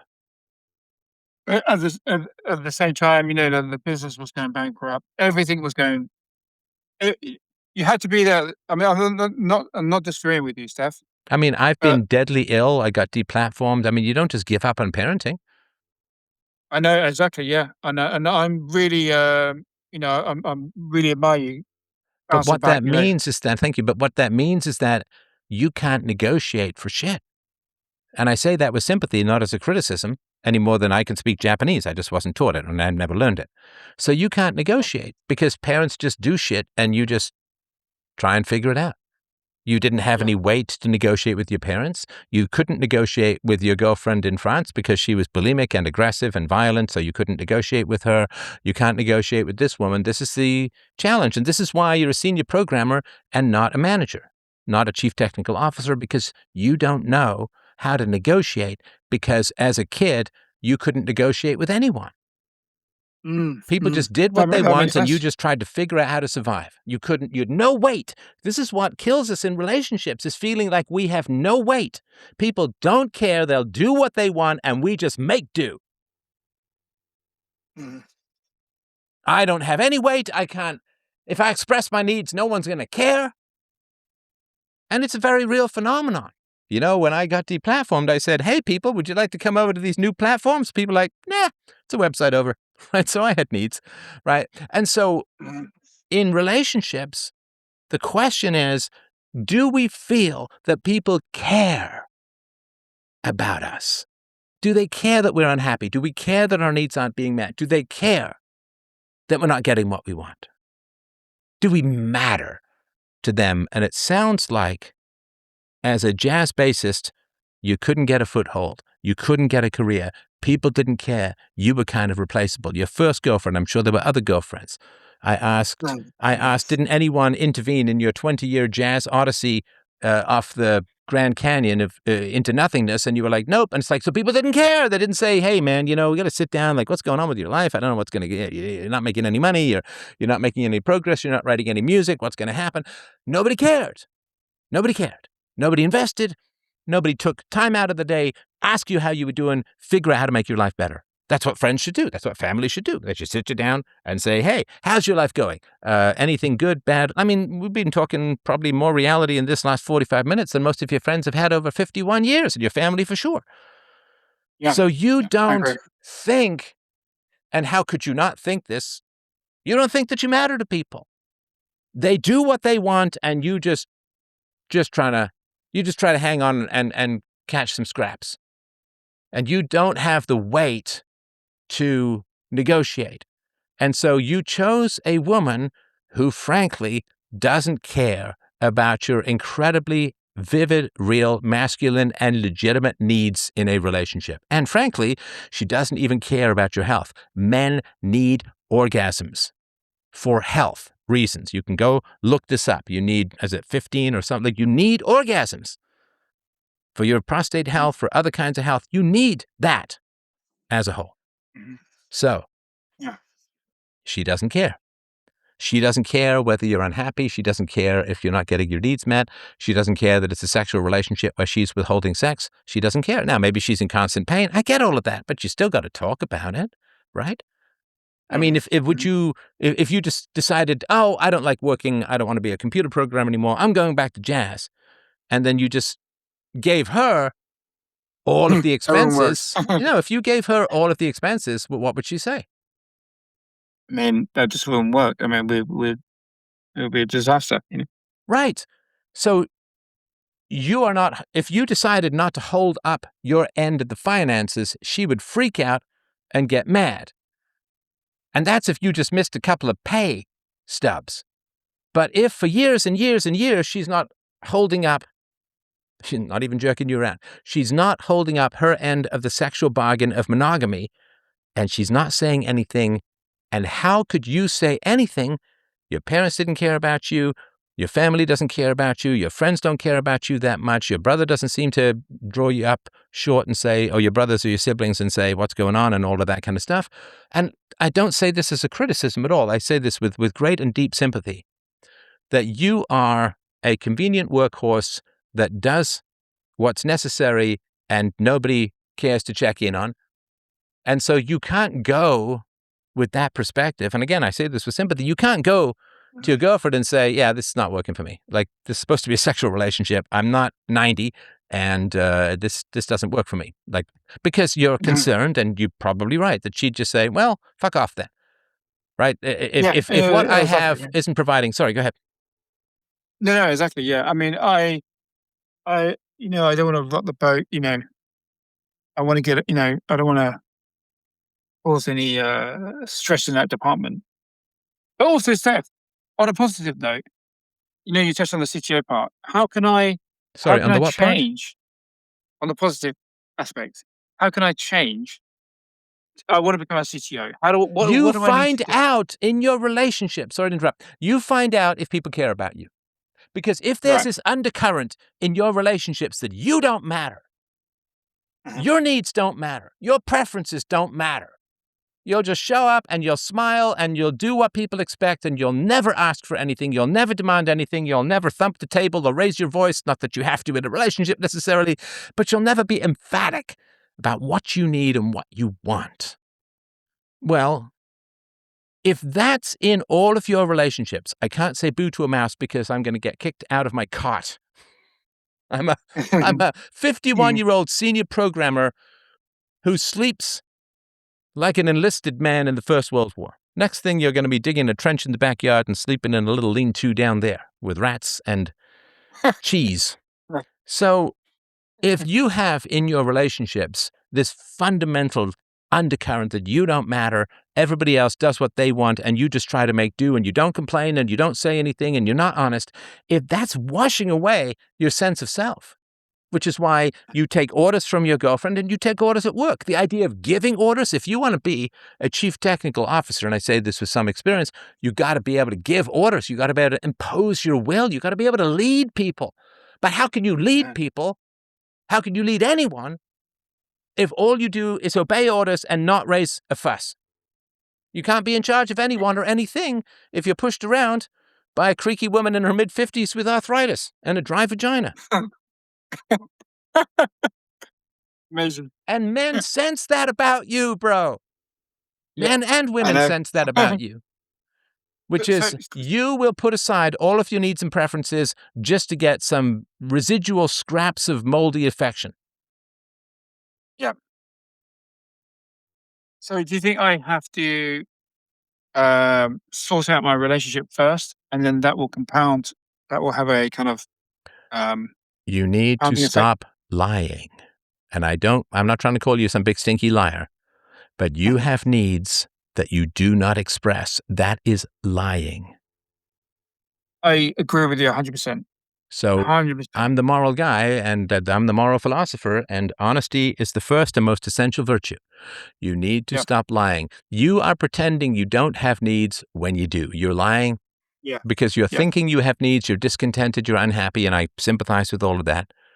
And you've also taught people how to treat you by not having by not having needs of your own. You would just attract selfish people, because somebody who cared about you would think, "Ooh, okay, well, I wonder if my partner is happy. I wonder if my partner is content. I wonder if this is sad, if this is a good relationship for my partner." Right? That's what a good partner who cares about you would think about. I think about what makes my audience happy. I think about what makes my wife happy, what makes my daughter happy, what makes my friends happy. And my friends will tell you that every now and then I'll say, here's what I need, or here's what's not working for me. And we'll, adjust things, for whatever reason. And they say, hopefully the same thing to me if they're discontented. But it is having a dedication to tell the truth. And if telling the truth kills the relationship, it never was a relationship. It was just consensual exploitation. She gets stuff from you. She doesn't have to provide. You think about her. She doesn't have to think about you. You obey her. She doesn't have to obey you.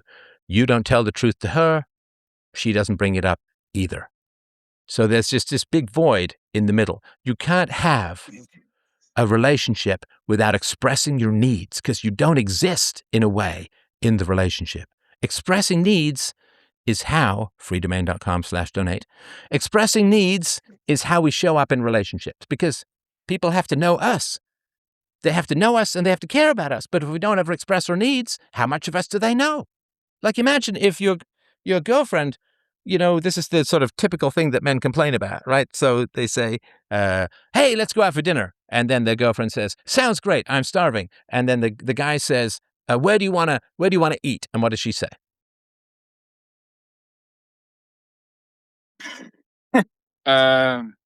Somewhere quite expensive.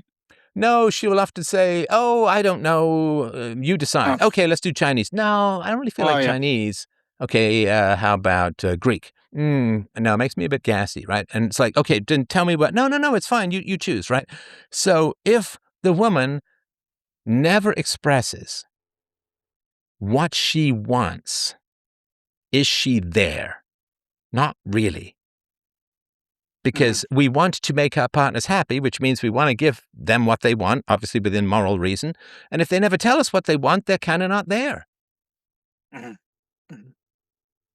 mean, we want to be lusted after. We want our women and our men to want to chew our clothes off with shark teeth and jumper bones. We want that.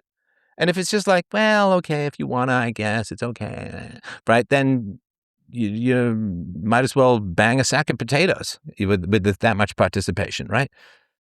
That's like a dead bedroom, like a starfish. I think they Well, call it. yeah, except you don't have that even, right?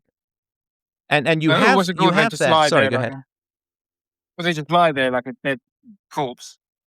Well, yeah, I mean, you don't want that, obviously, right? You don't want No. non-participatory sex. That's gross, and that's pretty horrendous, right? Having sex with a woman who doesn't want to is like 3 jars of formaldehyde away from having sex with a corpse. So that's gross and bad and wrong. You want the woman to participate, to want, just as she. So if you can't express, that's the point. Yeah. Yeah, if you can't express to your 15-year-old partner, sorry, let me phrase that a little differently. That sounds a little predatory. Yes. Your partner of 15 years, not your 15-year partner. If you can't express what you want to your partner of 15 years, you don't really exist in the relationship. And if she's not asking you and trying to figure out what you want so she can make you happy, you're not going to feel cared for. And if you're not going to feel cared for and you don't feel like you can have an effect on the people around you, you're never going to get promoted to management. Yeah. So what would your advice be for me? Some things to work on. What did I just say about the most fundamental thing you need to do?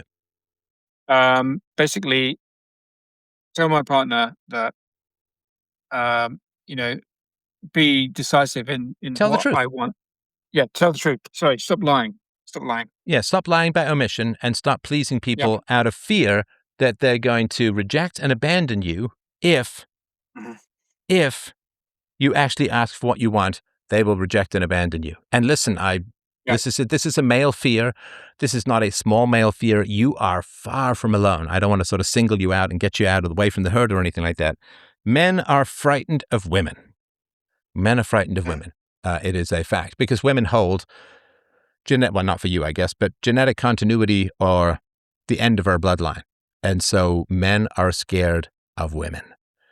And we're scared, especially if we had mothers who were indifferent, we're scared of being rejected. We're scared of being scorned. We're scared of being nagged. We're scared of being eye-rolled. We're scared that women will escalate. We're scared that women will dig in and hate us in a way that we can't even really comprehend because maybe we've seen women do that before. You know, like a woman is just like, well, that's unacceptable. And another thing, right? And they just dig in and get mean and naggy and mad and cold. And it doesn't change until you just fucking fold and comply. Right? So we're frightened. We're frightened. We're frightened that women will reject us and scorn us and look down upon us and nag us and bully us and spread rumors about us or accuse us of terrible things or whatever it is. We're scared of women, a lot of us, especially if we didn't have a close, loving bond with our own mother or we didn't see our mother loving our father, which I don't think you grew up with if that's where your parents' relationship ended up. So we're scared of women and we're scared to say what we want and we're scared to say what we like. And we're scared to say, I need, I want, I deserve. I need you to care about me more than just finding me convenient. I need you to care about me independent of the resources I provide. In the same way, women want to be cared about regardless of the sexual access they can provide. Men want to be cared about regardless of the material resources like the money and so on. Well, I guess we know she's not a gold digger. She got together with you when you were a jazz bassist, which is like the double Exactly. whammy, right? It's not just jazz. Yeah. Jazz is bad enough. Jazz bassist. Well, there's this old joke where the bassist in the church orchestra realizes that he's actually been unplugged for the last 20 years, but nobody noticed. So, Exactly. Yeah. so why is she with you? She's got to be with you because she respects and appreciates your needs and is happier by meeting them. You know, if I can find something that makes my wife happy, I'm thrilled. You know, and I won't tell you all of the things that I do to make my wife happy because, you know, kids might be listening, but I am completely delighted when my wife is happy, when I can make her laugh, and so on. And that's really, really important to me. And I want to constantly check, as I do with the audience, right? Early at the beginning, I'm like, hey, maybe people are bored of the call-in shows. Maybe that's why people aren't calling in or whatever, right? So we're scared of women. We're scared of being caught in a negative, naggy relationship. We're scared of women's ability. And this is not, again, I'm not talking about all women, right?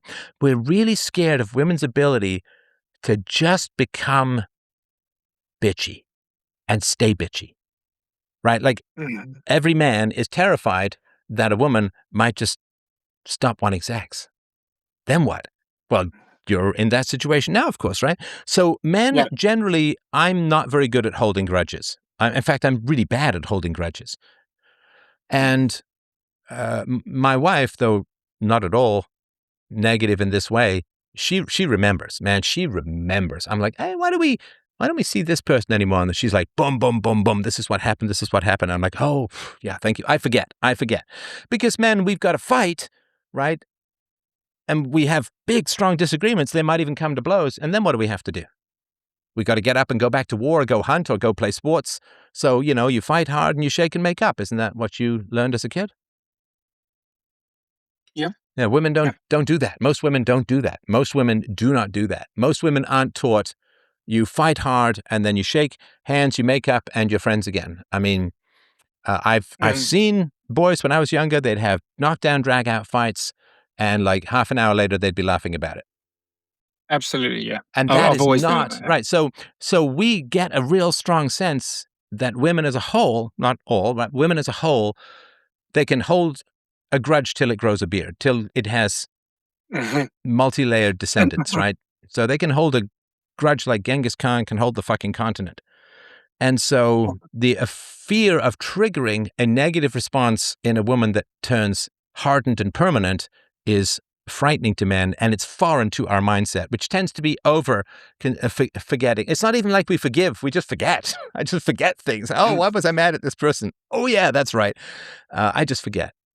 And so you have a perfectly natural fear that if you start to assert needs, she's going to find you inconvenient and not want to be with you. And Seth, do you think that certain people are better leaders? They're just, just born a better leader, or do you think, say, someone like me, can I attain that skill? Can I, Yeah. can I Yeah, you assert can. You myself? can. Leadership is just fidelity to what's best for the mission. Leadership, everyone thinks that good leaders dominate. No, good leaders motivate people to do something that's good for the mission, right? So a good leader, like a good leader who's a nutritionist, will get people to lose weight. A good leader who's a physical trainer will get people to work out and exercise.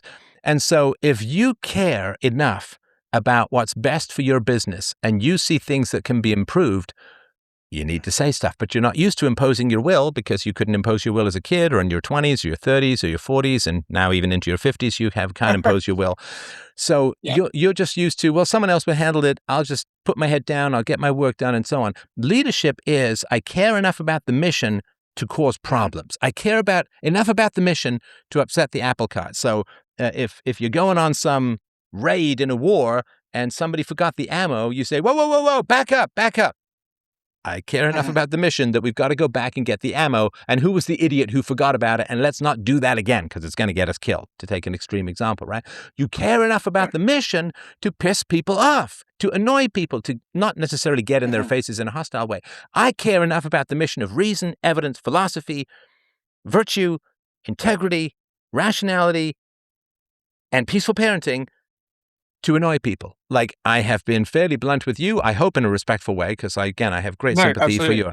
But I'm being, quote, a leader in this particular situation because But that last, sorry, go ahead. sorry, that last list of values that you just mentioned is exactly what I need to focus on, because when I've been in leadership positions, throughout my career, I've always been more concerned of making sure I don't offend anybody and Right. everyone gets on, But that's and because you grew up with very fragile bonds with your parents and you couldn't annoy your parents and have them still love you.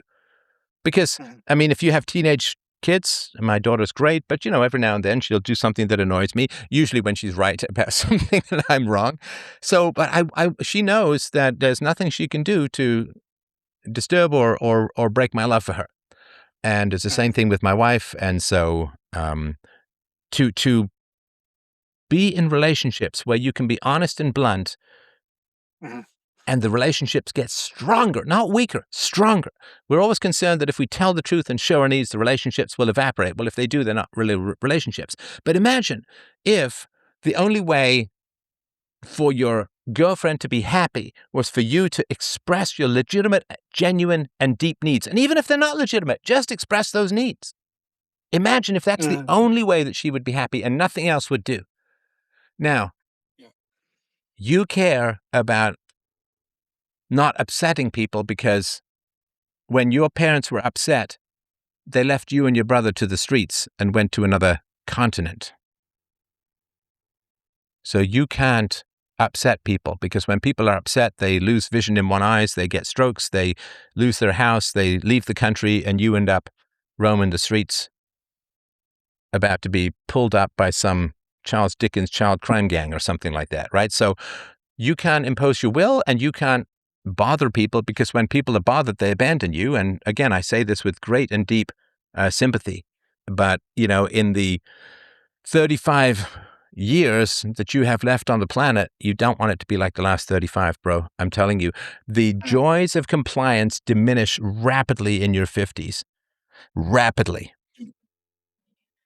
it's funny you should say that. There's a great Robin Williams film where he works as a photo, Yeah, where you 1 hour process photo, I photo. think it's called. Yeah. Yeah, and he's that character, very compliant, and I don't want to end up like him. I can't remember how the film ends, but I I've don't never think it seen the ends end of it. well. It just got kind of dark, but and I found Yeah, his performance quite it ends uncomfortable. But it ends in a dark way. But that's kind of where I can, this is why I want to have my goals as to go in a leadership position, because I don't want to end up as that 24-hour photo character. yes, but to do that, you have to care about the mission more than approval. Right. That's amazing. But that's it. Care about the mission more than the approval. You have to care That's about incredible. providing value to the customers rather than gaining the approval of your team. And Yeah. it's a funny thing is that people will try being annoyed with you, but if you just hold fast, they come around. Right. Yep. I mean, Yep. I don't want to make this about me, but if you sort of look at my 21-year career, at the Mhm. beginning, everything I said was shocking, appalling, evil, bigoted, cultist, blah, blah, blah, blah, blah, right? And I just you just have to hold fast. Yeah. And then what happens is if you hold fast, the world bends to your will. All you have to do is not give in and not die, which I've managed to Uh, it's achieve. kind of So you don't give in yeah. and you don't die. And you know what it's like? It's like there's a bunch of fish, right? They're all just swimming aimlessly, right? Think of it's some eddy in a river or something like that. They're just swimming around aimlessly. And then what happens is a giant fucking current, some big, like the glacial melt or some rain or some beaver dam broke upriver. This big current comes down, right? And the fish are all like, oh my God, this is terrible, right? And then what they do is, assuming that the current doesn't change, what do the fish have to do?